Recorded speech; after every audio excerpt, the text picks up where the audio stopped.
Chris Brown is suing Warner Brothers for defamation, and he wants 500 M's, okay?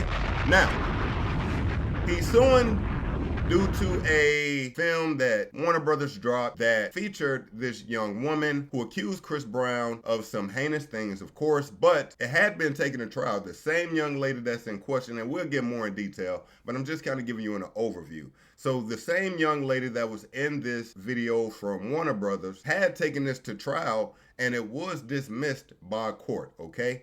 So it wasn't a lot of meat on the bones to pin Chris Brown to any crimes from what this woman was saying. In actuality, Chris Brown was dubbing the girl, and since Chris Brown was dubbing her, she was getting kind of vengeful, she was getting kind of spiteful, and she started accusing Chris Brown of some things. But it didn't pan out to anything yet. Warner Brothers still put this woman in their video and kind of highlighted her testimony when it had already been proven that it was false. All right, so let's check out what Chris Brown posted. For immediate release, Chris Brown files $500 million lawsuit against Ample LLC and Warner Brothers in response to a defamatory documentary. Despite being notified of the false and misleading narrative accusing Mr. Brown of heinous acts, including sexual assault and evidence tampering, allegations that had been discredited in court and dismissed as baseless, the defendants released the documentary on October 27, 2024, without regard for Mr. Brown, prioritizing profits over journalistic integrity. In doing so, they sensationalized debunked claims to drive viewership and revenue, recklessly damaging Mr. Brown's reputation and spreading false information to the public. To be clear, Mr. Brown has never been found at fault for any type of sexual crime.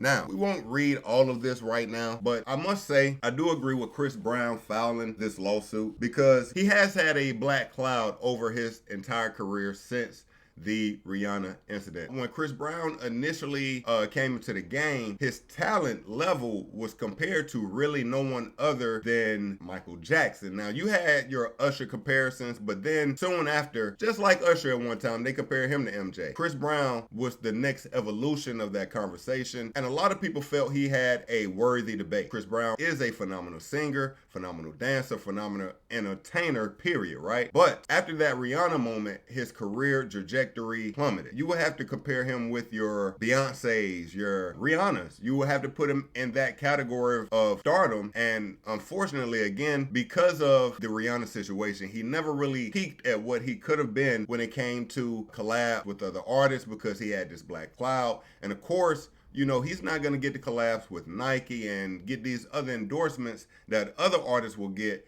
because of the kind of things that follow his name. With him filing this lawsuit against Warner Brothers, I do agree with it because the claims that was made primary in this documentary was already debunked. It was already found out that this girl really actually just wanted a relationship with Chris Brown. He wouldn't give it to her. And with that, she started acting irrational. So I do agree with Chris Brown. We will see where this lawsuit goes. Of course, I don't think this will be a lawsuit like the Drake lawsuit, which we're about to get into now, but I don't think it will be viewed the same because this is not a lawsuit deprived from, of course, a rap battle, but other than that, it's not deprived from a place where people don't understand where Chris Brown is coming from. Of course, you got some people who are just gonna hate Chris Brown just because they're gonna hate Chris Brown, but to a sensible fan, you understand that Chris Brown made a mistake at a young age, but at this point, Chris Brown is pushing 40.